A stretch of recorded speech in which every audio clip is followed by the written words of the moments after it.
ಹೇ friends, Raj ಜಾಬ್ಸ್ಗೆ ಸ್ವಾಗತ. Friends, KMFನಿಂದ ನೇಮಕಾತಿಯ ಹೊಸ ಅಧಿಸೂಚನೆ ಬಿಡುಗಡೆಯಾಗಿದೆ ನೋಡಿ. ಬೋತ್ ಮೇಲ್ ಆ್ಯಂಡ್ ಫಿಮೇಲ್, ಪುರುಷ ಮತ್ತು ಮಹಿಳಾ ಅಭ್ಯರ್ಥಿಗಳು ಇಬ್ಬರು ಅರ್ಜಿಗಳನ್ನು ಸಲ್ಲಿಸಬಹುದು. ಕಾಯಂ ಉದ್ಯೋಗಗಳಾಗಿರ್ತವೆ ನೋಡಿ. ಕರ್ನಾಟಕ ರಾಜ್ಯ ಸರ್ಕಾರಿ ಉದ್ಯೋಗಗಳಾಗಿರ್ತವೆ. ಹಾಗೆ ಈ ಒಂದು ಹುದ್ದೆಗಳು ಸಂಪೂರ್ಣವಾಗಿ ಕಾಯಂ ಉದ್ಯೋಗಗಳಾಗಿರ್ತವೆ. ಹಾಗೆ ಕರ್ನಾಟಕದ ಎಲ್ಲ ಡಿಸ್ಟಿಕ್ಕಿಂದ ಎಲ್ಲ ಅಭ್ಯರ್ಥಿಗಳು ಕೂಡ ಈ ಒಂದು ಹುದ್ದೆಗಳಿಗೆ ಅರ್ಜಿಗಳನ್ನು ಸಲ್ಲಿಸಬಹುದು. ಬನ್ನಿ ಇದ್ರ ಬಗ್ಗೆ ಸಂಪೂರ್ಣ ಮಾಹಿತಿಯನ್ನು ತಿಳಿಸ್ಕೊಡ್ತೀನಿ. ಭಾರತೀಯ ಪಶುವೈದ್ಯಕೀಯ ಸಂಶೋಧನಾ ಸಂಸ್ಥೆ KMFನಿಂದ ನೇಮಕಾತಿಯ ಹೊಸ ಅಧಿಸೂಚನೆ ಆಗಿರುತ್ತೆ ನೋಡಿ. ಈ ಒಂದು ಹುದ್ದೆಗಳಿಗೆ ಅರ್ಹ ಮತ್ತು ಆಸಕ್ತ ಅಭ್ಯರ್ಥಿಗಳು ಅಧಿಸೂಚನೆಯನ್ನು ಸಂಪೂರ್ಣ ಓದಿಕೊಂಡು ಅರ್ಜಿಗಳನ್ನು ಸಲ್ಲಿಸಬಹುದಾಗಿರುತ್ತೆ.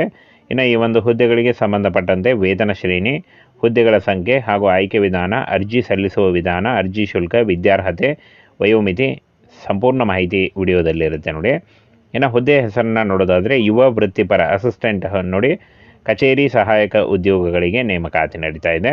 ಇನ್ನು ಉದ್ಯೋಗ ಸ್ಥಳ ಆಯ್ಕೆಯಾದಂಥ ಅಭ್ಯರ್ಥಿಗಳಿಗೆ ಬೆಂಗಳೂರು, ಕರ್ನಾಟಕದಲ್ಲಿ ನೇಮಕಾತಿ ಮಾಡಿಕೊಳ್ಳಲಾಗುತ್ತೆ ನೋಡಿ. ಸಂಪೂರ್ಣವಾಗಿ ಕಾಯಂ ಉದ್ಯೋಗಗಳಾಗಿರ್ತವೆ. ಯಾವುದೇ ರೀತಿಯ ಲಿಖಿತ ಪರೀಕ್ಷೆ ಆಗಲಿ, ಯಾವುದೇ ರೀತಿಯ ಅರ್ಜಿ ಶುಲ್ಕ ಆಗಲಿ ಇರಲ್ಲ.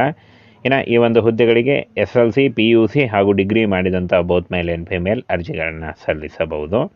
ವಯೋಮಿತಿ ನೋಡಿ, 21 ವರ್ಷದಿಂದ 45 ವರ್ಷದ ಒಳಗಿನವರು ಅರ್ಜಿಗಳನ್ನು ಸಲ್ಲಿಸಬಹುದು. OBC ಅಭ್ಯರ್ಥಿಗಳಿಗೆ 3 ವರ್ಷ ಮತ್ತು SC/ST ಅಭ್ಯರ್ಥಿಗಳಿಗೆ 5 ವರ್ಷಗಳ ವಯೋಮಿತಿ ಸಡಿಲಿಕೆ ಕೂಡ ಇರುತ್ತೆ. ಇನ್ನು ಈ ಒಂದು ಹುದ್ದೆಗಳಿಗೆ ಯಾವುದೇ ರೀತಿಯ ಅರ್ಜಿ ಶುಲ್ಕ ಆಗಲಿ, ಯಾವುದೇ ರೀತಿಯ ಒಂದು ಲಿಖಿತ ಪರೀಕ್ಷೆ ಆಗಲಿ ಇರಲ್ಲ. ನೇರ ನೇಮಕಾತಿ ಇರುತ್ತೆ ನೋಡಿ. ಹಾಗೆ ಇನ್ನು ಆಯ್ಕೆಯಾದಂಥ ಅಭ್ಯರ್ಥಿಗಳಿಗೆ 30,000ದಿಂದ 42,000ವರೆಗೆ ಪರ್ ಮಂತ್ ಸ್ಯಾಲ್ರಿ ಆಗಿರುತ್ತೆ ನೋಡಿ. ಇದು ಜಾಸ್ತಿ ಕೂಡ ಆಗ್ತಾ ಹೋಗುತ್ತೆ. ಇನ್ನು ಫ್ರೆಂಡ್ಸ್, ಈ ಒಂದು ಹುದ್ದೆಗಳಿಗೆ ಯಾವ ರೀತಿಯಾಗಿ ಅರ್ಜಿಗಳನ್ನು ಸಲ್ಲಿಸಬೇಕು, ಹಾಗೆ ಯಾವ ರೀತಿಯಾಗಿ ಒಂದು ಆಯ್ಕೆ ವಿಧಾನ ನಡೆಯುತ್ತೆ ಅಂದರೆ ಕೇವಲ ಸಂದರ್ಶನ ಇರುತ್ತೆ ನೋಡಿ. ಸಂದರ್ಶನದ ಮೂಲಕ ಆಯ್ಕೆಯನ್ನು ಮಾಡಿಕೊಳ್ಳಲಾಗುತ್ತೆ. ಇನ್ನು ಅರ್ಜಿಯನ್ನು ಈ ಒಂದು ಹುದ್ದೆಗಳಿಗೆ ಅರ್ಜಿ ಸಲ್ಲಿಸುವಂಥ ಅಭ್ಯರ್ಥಿಗಳು ಸಂಪೂರ್ಣವಾಗಿ ಆಫ್ಲೈನ್ ಅರ್ಜಿ ಸಲ್ಲಿಕೆ ಇರುತ್ತೆ. ಅಪ್ಲಿಕೇಶನ್ ಫಾರ್ಮನ್ನು ಡೌನ್ಲೋಡ್ ಮಾಡಿಕೊಂಡು ಫಿಲ್ ಮಾಡಿ ಪೋಸ್ಟ್ ಮುಖಾಂತರ ಕಳಿಸ್ಕೊಡ್ಬೇಕಾಗತ್ತೆ ನೋಡಿ. ಪೋಸ್ಟ್ ಮಾಡಬೇಕಾಗತ್ತೆ. ಬನ್ನಿ ಈಗ ಅದರ ಬಗ್ಗೆ ಕೂಡ ತಿಳಿಸ್ಕೊಡ್ತೀನಿ. ಈ ಒಂದು ಹುದ್ದೆಗಳಿಗೆ ಅರ್ಜಿ ಸಲ್ಲಿಸುವಂಥ ಅಭ್ಯರ್ಥಿಗಳು ಈ ಒಂದು ಅಡ್ರೆಸ್ಗೆ ನೀವು ನಿಮ್ಮ ಅಪ್ಲಿಕೇಶನ್ ಫಾರ್ಮನ್ನು ಪೋಸ್ಟ್ ಮಾಡಬೇಕಾಗತ್ತೆ ನೋಡಿ. ICAR IVRI ಹೆಬ್ಬಾಳ್, ಬೆಂಗಳೂರು 560002 ಈ ಒಂದು ಅಡ್ರೆಸ್ಗೆ ನೀವು ಪೋಸ್ಟ್ ಮುಖಾಂತರ ಕಳಿಸ್ಕೊಡ್ಬೇಕಾಗತ್ತೆ ನೋಡಿ. ಇನ್ನು ಫ್ರೆಂಡ್ಸ್, ಇಲ್ಲಿ ನೋಟಿಫಿಕೇಷನ್ನಲ್ಲೇ ಒಂದು ಅಪ್ಲಿಕೇಶನ್ ಫಾರ್ಮ್ ಇದೆ ನೋಡಿ.